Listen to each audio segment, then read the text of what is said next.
any home remedy advice? Warm compresses, I think they're great. And I think saline solution is, you're really not going to hurt anything with that, but you may not be solving the problem. If you're actually talking about leaking, that makes me worried. Is there a foreign body, an ulcer? Is there something deep going on, or is there actually a glaucoma? There's several causes.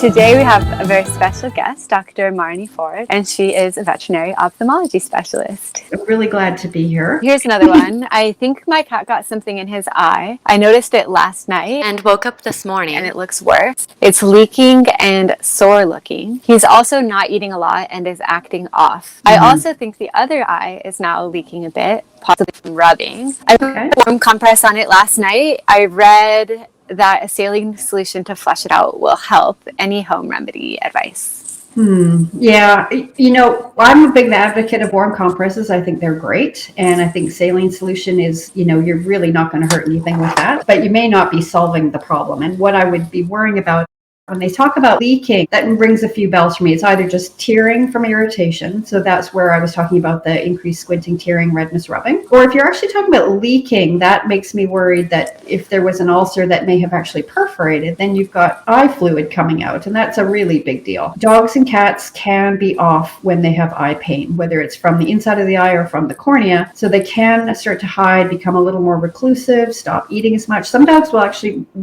so much cats, will become aggressive. So they may be a little more snappy, especially if they have a migraine from glaucoma or something that's really irritating them. It's the same as a person who's quite sore. They're going to react differently. They just don't want to be in the mix with the family. So these are all really important reasons, especially if it's been going on overnight. If it was just that night and the next morning he was fine, I'd probably say, well, let's just keep an eye and see if it happens again. But if he's still sore the next morning, I would be taking them in and just saying, look, this is not good. And just really trying to rule out if there's an ulcer, is there a foreign body, is there something deep going on, or is there actually a glaucoma going on? There's several causes of what could be going on.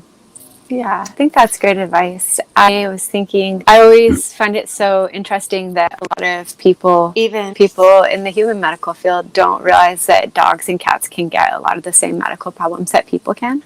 Yeah. So when it's something like the eye, dogs can get glaucoma, they can get cataracts, they can get cataract surgery, and any injury to the surface of their eye or the structures inside of their eye. Those should all be considered emergencies, just like they would in a person. So pretend it's like your little furry child, and if you take the kids in for an eye problem or eye pain, then treat little animals the same. Yeah, 100%.